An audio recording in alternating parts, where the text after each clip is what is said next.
नमस्कार दोस्तों, कैसे आप सभी लोग। चलिए बात करते हैं। आज से हम विज्ञान की क्लास शुरू कर रहे हैं पेट लेवल में, और विज्ञान से ही आज हम हमारे वैज्ञानिक चांद के दक्षिणी ध्रुव तक पहुंच चुके हैं। तो आप लोगों को चंद्रयान 3 की सफलता की बहुत बहुत बधाई एवं शुभकामनाएं। तो इसी के साथ हम शुरू करते हैं विज्ञान टॉपिक, और यह टॉपिक टोटल हम आपको प्रश्नोत्तर वाली यानी प्रश्न होगा और उसके उत्तर होंगे, और उसी प्रश्न का हम ऑपरेशन करके उस प्रश्न में जो भी है हर चीज आपको बताएंगे। ठीक है, तो यहां पे पहला क्वेश्चन जो आपकी स्क्रीन पे चमक रहा है, कह रहा है रक्त कैंसर को नियंत्रित करने के लिए उपयोग किए जाने वाला रेडियोधर्मी समस्थानिक कौन सा है। पहला ऑप्शन कह रहा है फास्फोरस, दूसरा कह रहा है कोबाल्ट 60, तीसरा कह रहा है आयोडीन 131, और चौथा ऑप्शन है आपका सोडियम 24। ठीक है, तो बात कह रहा है कि रक्त को नियंत्रित करने के लिए किसका उपयोग किया जाता है। तो दोस्तों यहां पे हम बात कर रहे हैं फास्फोरस 32 की। फास्फोरस 32 क्या काम करता है, चलिए इसका उपयोग जो मुख्यतः होता है वो होता है रक्त कैंसर के इलाज के लिए। रक्त कैंसर के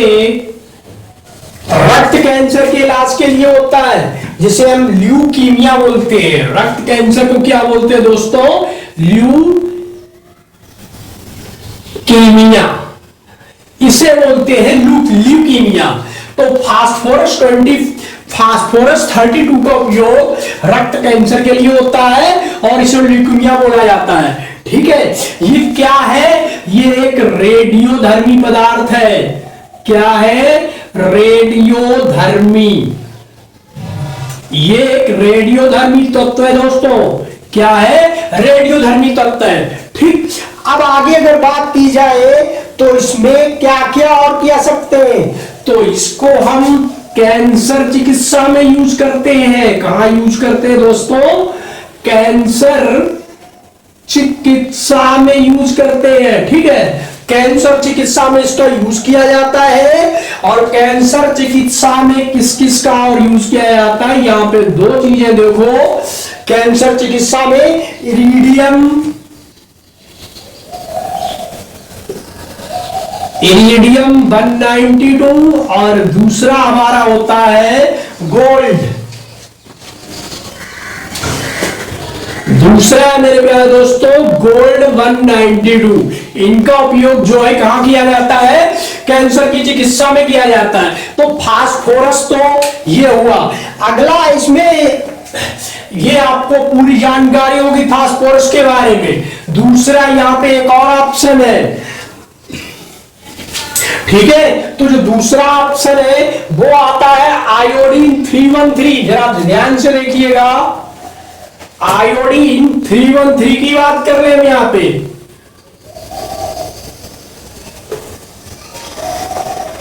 तो दोस्तों अब हम यहां पे बात करें आयोडीन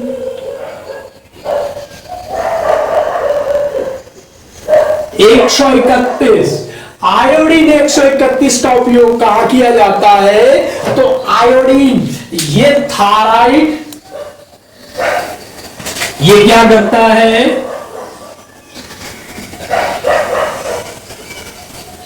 थायराइड ग्रंथि में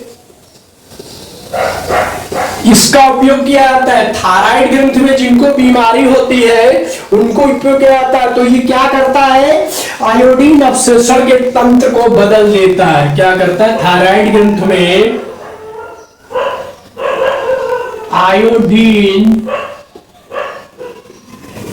अवशोषक तत्व को बदल देता है। ठीक है दोस्तों, यहां पे आयोडीन 30 का निर्माण किया जाता है। दूसरा यहां पे एक चीज और देख लो, कोबाल्ट के बारे में अगर आपसे पूछे कि कोबाल्ट 24 का क्या उपयोग होता है दोस्तों, तो कोबाल्ट ये भी कैंसर, इसमें क्या होता है देखिएगा, कैंसर के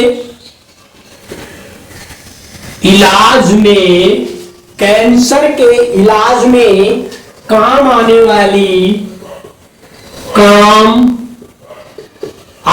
वाली मशीनों में इसका उपयोग किया जाता है।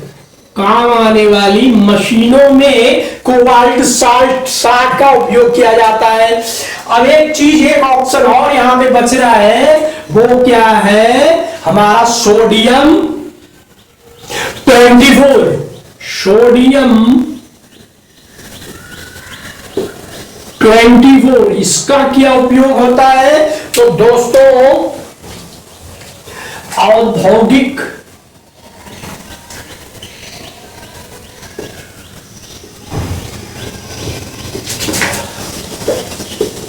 औद्योगिक पाइपलाइन में रिसाव को रोकता है।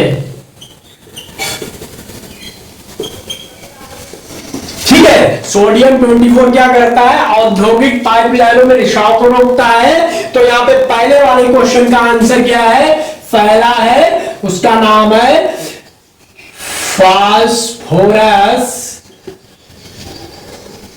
फास्फोरस पहला ऑप्शन है आपका, फास्फोरस 32 रक्त के कैंसर के लिए इसका इलाज किया जाता है। तो दोस्तों यहां पे ये बात आपको समझ में आई।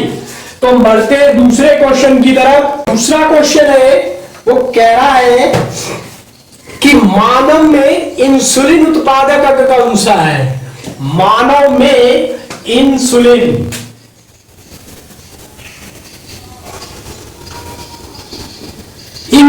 क्या है? देखो दोस्तों, मानव में इंसुलिन उत्पादक अंग पूछ रहा है, तो पहला बता रहा है यकृत, दूसरा बता रहा है वृक्क, तीसरा प्लीहा और चौथा अग्नाशय। तो अगर इंसुलिन क्या होता है दोस्तों, एक तरह की ये प्रोटीन्स होती है। क्या होती है? प्रोटीन। ठीक है, ये इंसुलिन हमारे कहां से आते हैं? ये इंसुलिन अग्नाशय जिसे हम क्या बोलते हैं, पैंक्रियास, ये उत्पन्न करता है। ठीक है, ये अंतरास्रावी ग्रंथि है और अग्नाशय एक अंतरास्रावी ग्रंथि है। क्या है अग्नाशय? अग्नाशय एक अंतरास्रावी ग्रंथि है। ठीक है, और ये शरीर की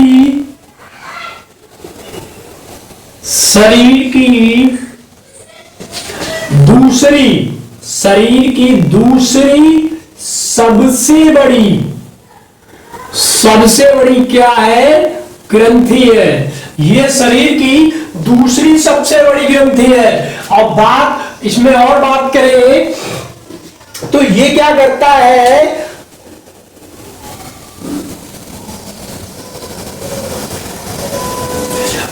और दूसरी बात, अग्नाशय में क्या होता है, 51 अमीनो अम्ल का निर्माण करता है।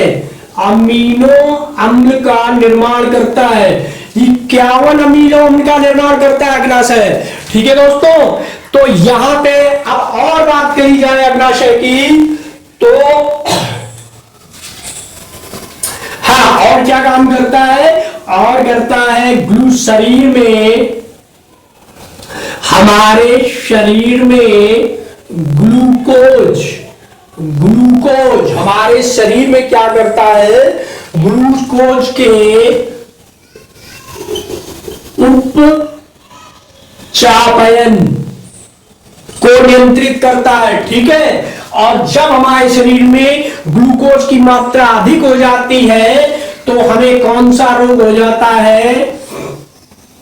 नहीं, जब इंसुलिन की मात्रा अल्प मात्रा में, अगर हमें अल्प मात्रा में इंसुलिन मिलेगा, अल्प मात्रा में इंसुलिन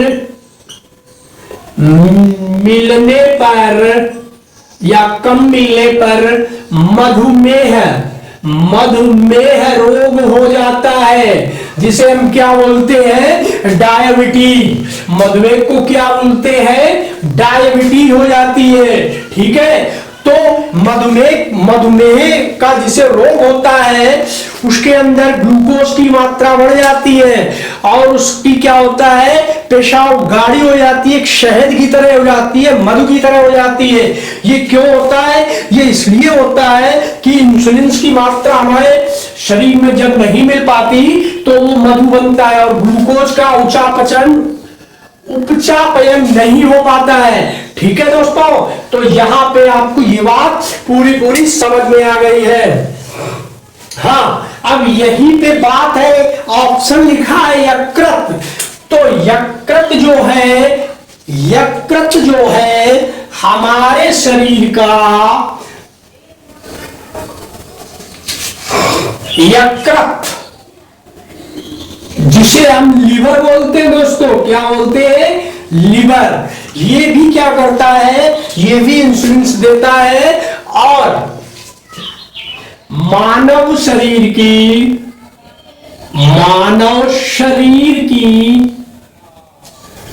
सबसे बड़ी ग्रंथि है। तो यकृत हमारे मानव शरीर की सबसे बड़ी ग्रंथि होती है। ठीक है दोस्तों, हमारा दूसरा क्वेश्चन है, वो कह रहा है कि हरित गृह प्रभाव क्या है। हरित गृह प्रभाव क्या है, बात करते हैं हरित गृह प्रभाव। तो हरित गृह प्रभाव क्या है, ऑप्शन कह रहे हैं इसके, वैश्विक ताप में वृद्धि होती है। तो अगला कह रहा है वैश्विक ताप में कमी आती है। फिर अगला कह रहा है सागर के जल के ताप में वृद्धि होती है। फिर अगला कह रहा है नदियों झीलों के ताप में वृद्धि होती है। तो हरित गृह प्रभाव के बारे में देख लो दोस्तों, इसकी संकल्पना, हरित गृह प्रभाव की जो संकल्पना है वो हमारी 1824 में दी थी। कब दी थी, 1824 में दी थी। और किसने दी थी, जोसेफ फोरियर। वो थे जोसेफ फोरियर ने 1824 में हरित गृह प्रभाव की संकल्पना दी थी। क्या है ये, यह एक प्राकृतिक प्रक्रिया है। यह एक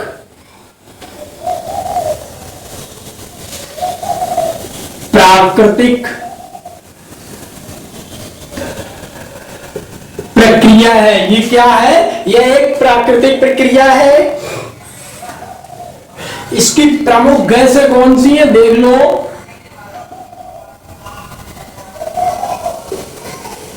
अगर प्रमुख गैसों की बात की जाए दोस्तों, तो हमारी प्रमुख गैसें हो जाएंगी जलवाष्प,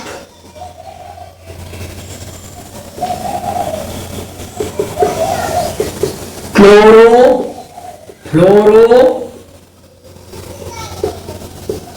कार्बन, जिसे हम CH3 बोलते हैं, नाइट्रस ऑक्साइड,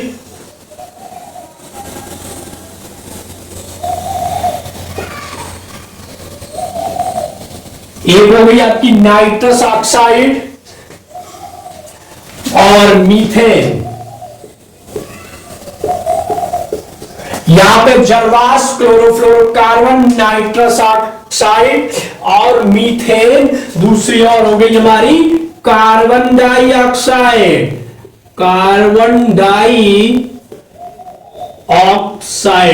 ठीक। ये हमारी ग्रीन हाउस गैसों की प्रमुख गैसें हैं। ठीक है, और इसमें आंसर में क्या होगा, वैश्विक ताप में वृद्धि होती है। किसमें होती है, वैश्विक ताप में वृद्धि होती है। ठीक है दोस्तों, तो आपको पूरा हमने हरित गृह प्रभाव बता दिया। तो उसमें क्या होता है, 1824 में जोसेफ फोर्नियर ने इसकी संकल्पना दी थी। यह एक प्राकृतिक प्रक्रिया है, ठीक है। इसकी जो प्रमुख गैसें हैं, जल वाष्प हो गई, क्लोरोफ्लोरोकार्बन हो गई जिसे CFC बोलते हैं, ठीक, क्लोरोफ्लोरोकार्बन CFC। और ये CFC हमारी कहां से निकलती है, फ्रिज और AC से, एयर कंडीशन से CFC गैस निकलती है, जो सबसे ज्यादा ग्लोबल वार्मिंग को प्रभावित करती है। सबसे ज्यादा ग्लोबल वार्मिंग को क्या करती है, प्रभावित करती है। अगली है nitrous oxide, methane, carbon dioxide, ठीक है। और हरित गृह प्रभाव से क्या होता है, वैश्विक ताप में वृद्धि होती है, मतलब हमारा वातावरण गर्म होता है। और एक जो ओजोन परत है उस पे भी प्रभाव पड़ता है। ओजोन परत हमारे लिए बहुत लाभदायक है दोस्तों। अगर ओजोन परत ना होती तो हम सभी कैंसर के रोग से पीड़ित होते। क्यों? क्योंकि सूर्य से आने वाली रेडियो एक्टिव किरणों को ओजोन परत रोक देती है, जो हमारे शरीर में हो रहे नुकसान को बचाती है, ठीक। और ये रेडियो एक्टिव किरणें हमारे शरीर में जब पड़ती है तो कैंसर, ब्लड कैंसर इत्यादि बीमारियां हो जाएंगी, ठीक। और अगर ओजोन परत ना हो तो हमारा पृथ्वी का टेम्परेचर इतना गर्म हो जाएगा कि यहां रहना बहुत मुश्किल हो जाएगा, ठीक है। तो ये क्वेश्चन नंबर आपको समझ में आया। आगे बढ़ते हैं दूसरे क्वेश्चन की तरफ।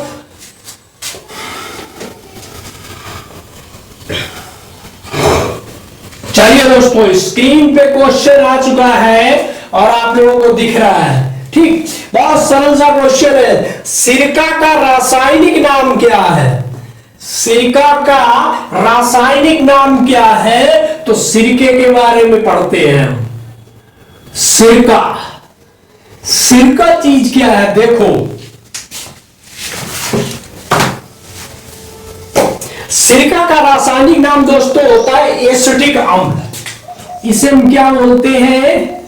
एसिटिक अम्ल। ये हमारा सिरका है जिसका रासायनिक नाम होता है एसिटिक अम्ल, जिसका सूत्र होता है CH3COOH, CH3COOH, ठीक है। तो बताते हैं हमको सिरका की प्रक्रिया क्या होती है, सही से देखो।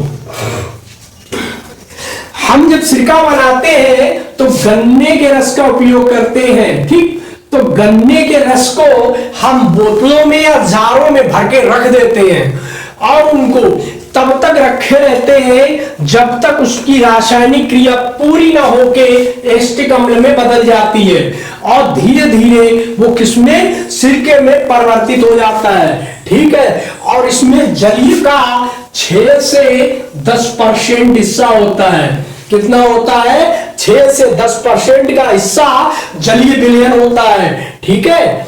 तो यहां पे ये बात समझ में आई। तो यहां पे दूसरी चीज और है, फार्मिक अम्ल दिया है आपको। तो ये फार्मिक अम्ल दिया है जो, तो दोस्तों ये पाया जाता है चींटी में। चींटी के डंक में, जब चींटी आपको काटती है, भिक्षु के डंक में, मधुमक्खी के डंक में और बरैया, जिसे हम बोलते हैं बरैया, इनके डंकों में एसिटिक अम्ल पाया जाता है, ठीक है। तो यहां पे ये क्वेश्चन भी हमारा कंप्लीट होता है, ठीक है। अब अगला क्वेश्चन क्या कह रहा है वो भी देखते हैं। क्वेश्चन हमारे स्क्रीन पे है। क्वेश्चन कह रहा है, निम्नलिखित में से किसमें उच्चतम ऊर्जा होती है? निम्नलिखित में से किसमें उच्चतम ऊर्जा होती है?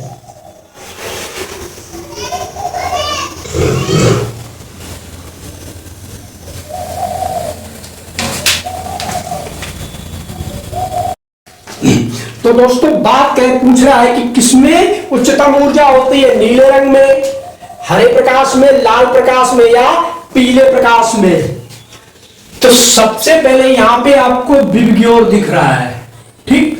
विबग्योर में 7 रंग होते हैं, हरा, नीला, पीला, बैंगनी इत्यादि, ठीक। तो बात करें यहां पे प्लांक नियतांक, प्लांक के सिद्धांत के अनुसार, तो प्लांक ने एक सिद्धांत दिया था, प्लांक का सिद्धांत। तो दोस्तों प्लांक का जो सिद्धांत था वो था E बराबर H upon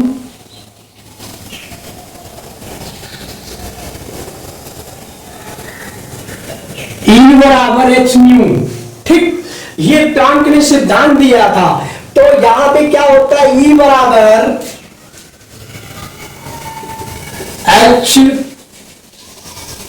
C upon lambda. E बराबर क्या होता है, SC अपॉन लेमडा, जहां पे E हमारी क्या हो गई, H हमारी क्या हो गई, C हमारी क्या हो गई, और लेमडा हमारा क्या हो गया, ये देख लो। तो यहां पे H क्या है, प्लांक नियतांक, E ऊर्जा है, H प्लांक नियतांक, C प्रकाश की चाल, और लेमडा। ठीक, ये हो गया आपका। तो यहां से सबसे कम ऊर्जा होती, सबसे कम तरंग दैर्घ्य नीले प्रकाश की होती है, नीले प्रकाश की होती है। अतः सबसे उच्चतम ऊर्जा नीले प्रकाश में होती है। तो यहां पे सबसे उच्चतम ऊर्जा नीले प्रकाश में होती है। तो दोस्तों यहां तक कि आपको वीडियो कैसा लगा जरूर बताइए। नेक्स्ट क्लास में जबरदस्त क्वेश्चन लेके आएंगे, तब तक के लिए धन्यवाद।